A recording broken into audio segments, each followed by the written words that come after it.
Next, I'm going to show you how to make some killer guacamole. Let's go.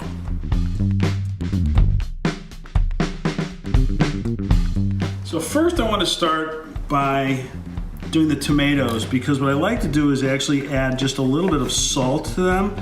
So I'm going to cut off the tops first, and then we're going to start at the top here, and we're just going to cut around where the seeds are, and we're basically going to just use the outside.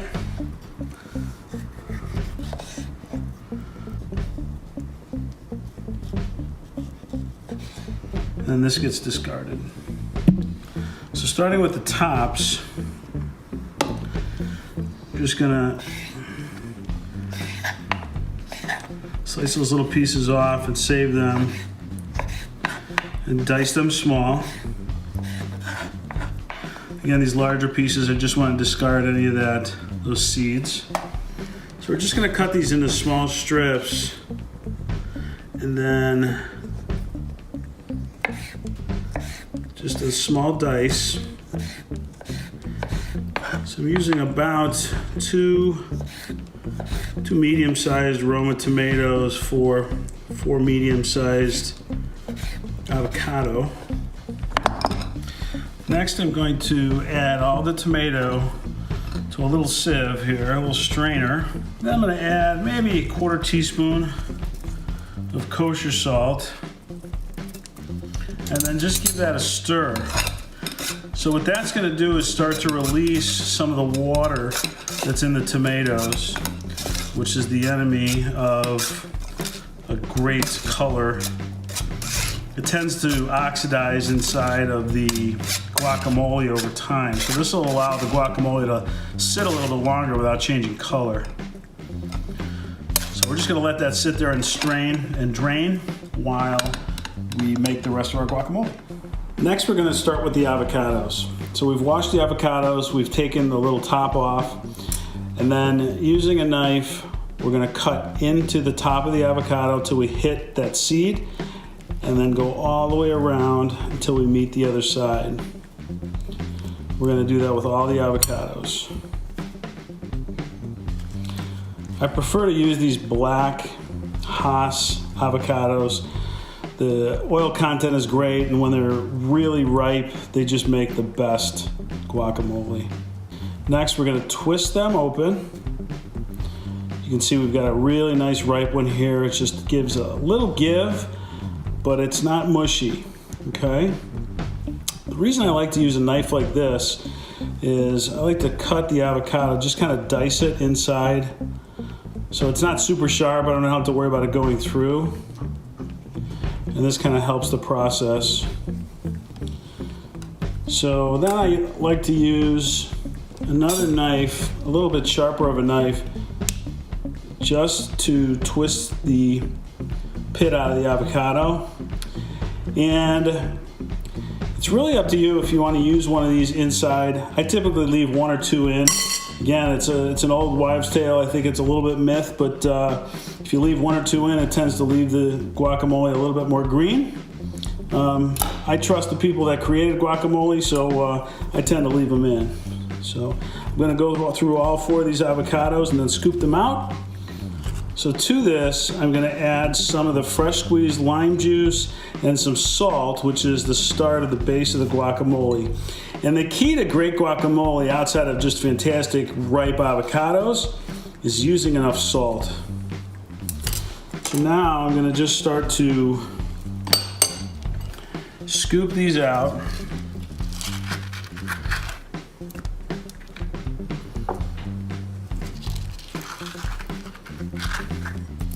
Get all that luscious pulp out. So next we're going to start the seasoning process. So we're going to start by adding a good, probably 3/4 teaspoon of kosher salt. I like to use a large fork for this. You can see how ripe these are as it just pushes through. We're going to add our garlic. So this is about a clove, 2 cloves of minced garlic. And then I'm going to start with about maybe 1.5 tablespoons of fresh squeezed lime juice.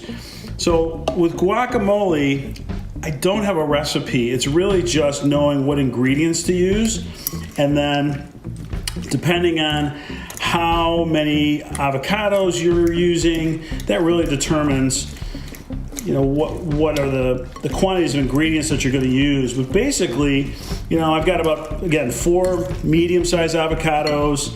I have 1 large jalapeno or 2 small serranos that we're going to add. I have a half of a medium red onion that I've minced.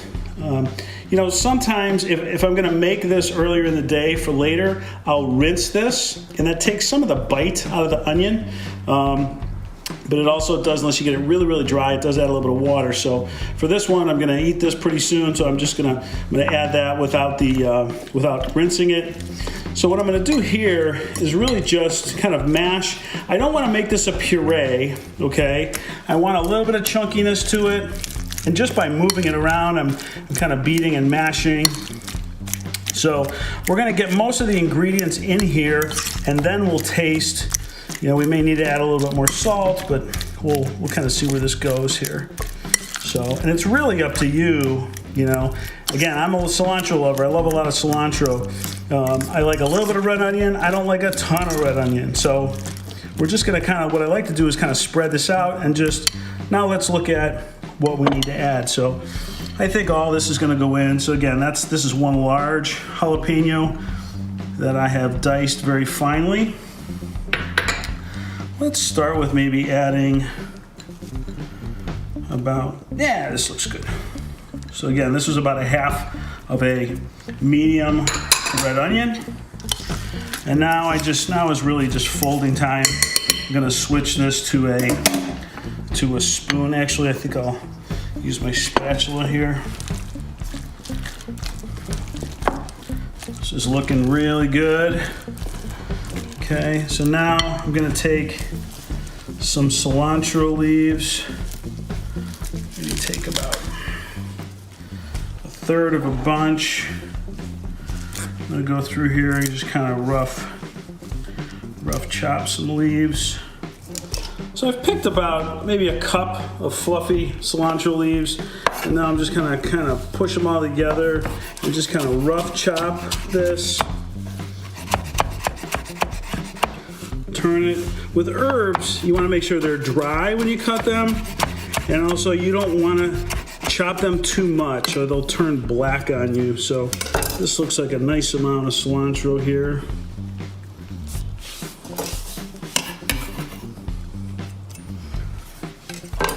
Okay, so this is looking pretty good. Beautifully green. Okay, now I'm going to get those tomatoes back. Now if you remember, we added a little bit of salt here to the tomatoes, and what you want to do, every couple minutes I've just been stirring these, and you can just give them a press. And as you can see, we got, 2 tablespoons of liquid there. So now I'm going to add the tomatoes into the guacamole here.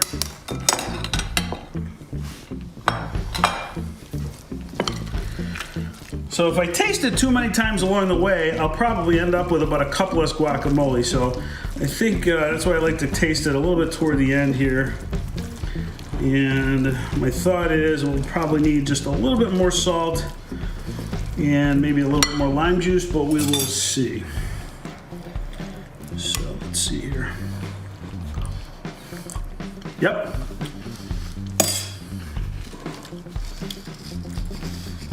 A little bit more salt, a little bit more lime.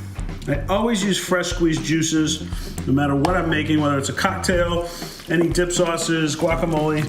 I always use fresh. So I always get the question, Matt, why is your guacamole always so much better than mine? And I'll tell you the secret is right here, kosher salt, and not being afraid to use enough of it. Okay, if you don't use enough of it, some people can't exactly put their finger on it, but basically it's bland. So you really need, especially with avocado. Avocado is such a beautiful ingredient. but you really need to make sure you use enough salt so that you bring out that natural flavor and the fat from the avocado to make great guacamole. So, just so you know, I'm not double dipping. I have another spoon here. Let's see how we did here. Perfect, perfect. So, the next thing, you have to make sure we have really nice presentations. So, I have a nice, some kind of earthenware bowls here, different colors. Got my pit, that'll go in.